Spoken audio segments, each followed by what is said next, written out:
It's Ashley from Sweet Dreams Bake Shop, and welcome back to my channel where I make a lot of cake and cookie decorating tutorials, as well as give a lot of baking business tips. And if you can believe it, 500 and something videos later, and I still never made a video about the essential tools that you need in order to decorate cakes. Now, I've definitely talked about tools that I like in various videos, but I haven't made one consolidated video. So if you are a beginner baker or a beginner cake decorator and you want to get into cake decorating and you're just so overwhelmed by the different things that are out there and all of the tools that are out there, I'm going to be sharing with you today what I personally use in order to decorate cakes. And I'm going to be sharing with you the minimal amount of tools that you need in order to actually decorate cakes. There are so many things out there that I definitely use on a regular basis to make my life easier, but if you don't want to spend a whole lot of money, these are the essential things that I need, and I really wouldn't be able to decorate cakes without them. So this video is going to focus on both buttercream and fondant decor. And of course, if you are going to be covering a cake with fondant, you will have to cover with ganache or some sort of buttercream anyway, so you will need most of these tools. So the very first thing that I'm going to start out with is a spatula. Now, this is super important. This is not anything that spectacular or anything like that. Now, this isn't a super expensive brand or anything. I find this brand is very, very commonplace, and I love to use it to cover my cakes with buttercream. You can try doing it with something like a knife, but I assure you that the smooth edges of that spatula are going to make your life way easier. Now, of course, you can try to fully smooth your cakes with that spatula, and it will work. However, if you want to make your life just that much easier, you will need one of these. And this is called a bench scraper. And a bench scraper is fantastic because this is what's going to allow you to get that smooth edge. And I always recommend that people buy the ones that are metallic, because if you buy the ones that are metallic, you're not able to actually heat these up and get those edges super smooth. So that is why I recommend that. Now, I also recommend this as well. And this is the larger version. You can see how much they differ in size. So the reason that I think that you should get this one as well is because if you do taller cakes, then you're going to want this, and it is actually going to be pretty impossible to get it smooth with just this. Sometimes I had to end up using this. So really, these are the things that I would invest in because you're going to be using them multiple times. I know this seems like a lot of spatulas, a lot of bench scrapers, but I assure you, these are going to make your life easier, and they really still are considered basic minimum cake decorating tools in my opinion. The next thing that you're going to need, and this is especially important if you're going to be doing something like buttercream cakes, rosette cakes, flour cakes, what have you, you're going to need piping bags. For sure, you're going to need them. Now, you can do this with reinforced Ziploc bags or anything like that, but why go through the headache? Get yourself some great bags. You can use reusable piping bags, but I personally like the disposables because I find weird smells sometimes get trapped in my reusable piping bag. And the tip that I would tell you to invest in if you're only going to invest in one tip is, yes, our classic 1M. This is exactly what you're going to need for a lot of different jobs. Are you going to be able to pipe roses with it? No. But again, this is an essentials. So if you are just starting out and you want to start off, this is a great place to start because you can do a lot of different things with it. Now, moving along from buttercream, we basically covered all of the things that you need at minimum in order to decorate a buttercream cake. Now, if you're wanting to do fondant, you will need something like this. Of course, I wouldn't recommend that you get a small one. I'm just showing you a small one for the sake of this video. However, you really are going to need a large rolling pin. And if you're only going to get one rolling pin and you're not going to want to invest in this small one, because I understand you want to save as much money as possible, especially in the beginning of your hobby or if you're starting a baking business, go for the big one because it can do all the jobs. Is it going to be more cumbersome when you're trying to do smaller fondant work? Yes, but can it get the job done? It can, whereas this can't get the job done for large fondant work, which you're going to have to do if you're going to cover a cake with fondant. After you lay down that fondant, you're going to need one of these. And this is a fondant smoother, very classic. I love this one, has a nice little handle, and you can hold it in place and really smooth things out. Now, this is one that I know not a lot of people use, but I personally find it essential because I can never get my edges cut properly without this. I can do it with an X-Acto knife, but I find this just gives it the perfect amount of cut, and it really helps to fold things in properly. I use it in almost all of my fondant videos. It bends a little bit, has a little bit of give. It's plastic and it just has this kind of curved edge. So when you're cutting it along the side of your cake, it curves naturally. And of course, this is when you're making rounded cakes, and most of the cakes I make are rounded.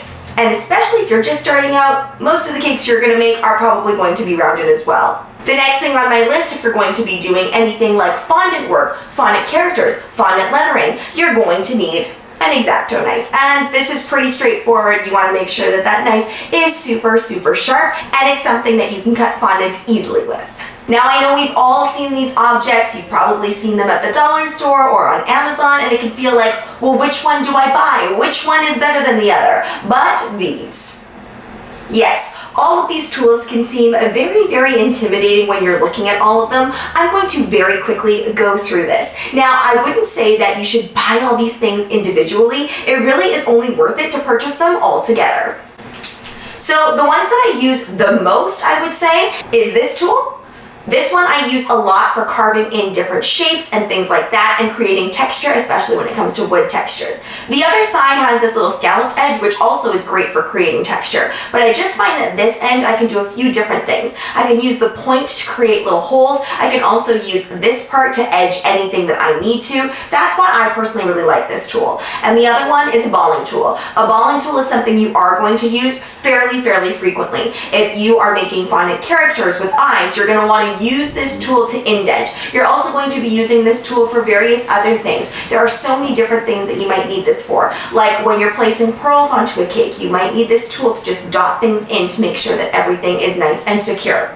Now, this isn't to say that the other tools are not useful, so I will run through what it is that I'm going to be using these tools for. Now, again, are these essential? Will you not be able to do anything with cake decorating if you don't have these? Untrue, because I went a lot of years without doing it. However, this is one of those things that is cheap enough to buy in the beginning, and I find because it's a big set like this, when you purchase that all together, it helps you avoid kind of getting doubles of things and ending up saying, oh, I'll invest in that whole set later. Might as well just get the whole set right away because it's pretty cost effective and it's really going to make your job easier. So can you do things just with your fingers and mold shapes? You sure can, but using cake tools is going to make it that much easier and that much quicker, and you're going to be able to do finer detail work right off the bat.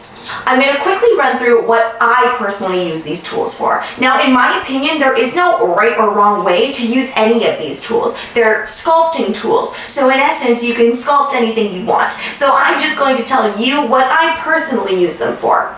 So for this particular tool, I love using this one to scoop out colorings, especially if they're in pots or anything like that. I like to use this. It's way better for me than to keep grabbing different knives and things. Some of my knives don't fit into the opening of those small bottles, so this is great. And I'm specifically talking about those Wilton colorings that, you know, come in the pots and they don't have a nice squeeze tube. So that's what I like to use this for. I also like to use this edge to indent a lot of different things, like on this fish cake where I indented the scales.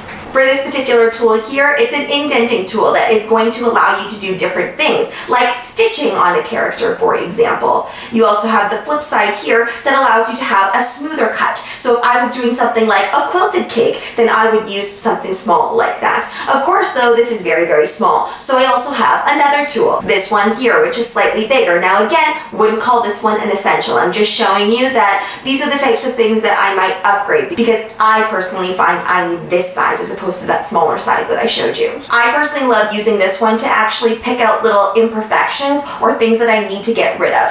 And likewise on the other side, I can do the same thing. Now again, I don't really know what the ultimate purpose is for these things. Of course, you can use these to indent different shapes, but I personally feel like a dentist when I use this one because I'm really picking out different things that I don't want on there that my fingers can't pick out themselves, or my tweezers are going to end up damaging things if I try to pick it out with that, so I do it with this. Now, all of these other tools that are left, they kind of have random jobs, and they really aren't things that I use super often, but when I need them to create something, they're really useful. So although I wouldn't say, oh yes, I definitely need to include these in an essentials haul, because they all come in a set, I don't think they're a bad thing to have, and I think that you will find a use for these. And my final item on this list that I used to think was something that was more of a luxury is actually essential in my opinion, and that is this. Yes, This is my steamer. It's just a clothing steamer. It's nothing special. It's nothing fancy. But had I had this in the beginning of my caking career, I think I would have been way happier. Because of all that cornstarch you're using, especially in the beginning, because you don't want anything to stick and sometimes we overuse that cornstarch, this would have really helped because it steams off all of that excess cornstarch and it makes every surface look beautiful. And I spent a lot of wasted time trying to brush off that cornstarch. So that is why I now think that it is part of an essential baking tool. So I hope if you're just starting out with cake decorating that hopefully narrows down a lot of the options that you have out there. Now you'll notice I didn't say things about fondant cutters or fondant molds. I just don't think those things are essential. They're awesome to have, and when you're making cakes at a really fast rate, especially if you're baking for business, then it is awesome to have those luxuries and they will make your job easier. But when you're first starting out, if you just have those basic minimum things, you're going to be able to do quite a bit, even with just that little haul. And as always, you'll be able to find both the American and Canadian Amazon links down in the description box below to some of those baking essentials that I talked about.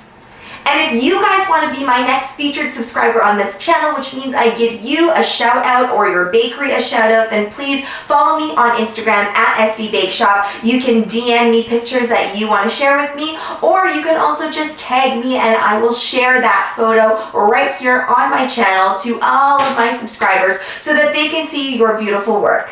Thanks so much for watching, guys. Don't forget to like, share, and subscribe so you can be part of the Sweetie fam. Right now, I'm uploading weekly, so make sure you hit that notification bell so you know when I upload. Also, be sure to comment, request, or ask a question. I love hearing from you guys. Bye!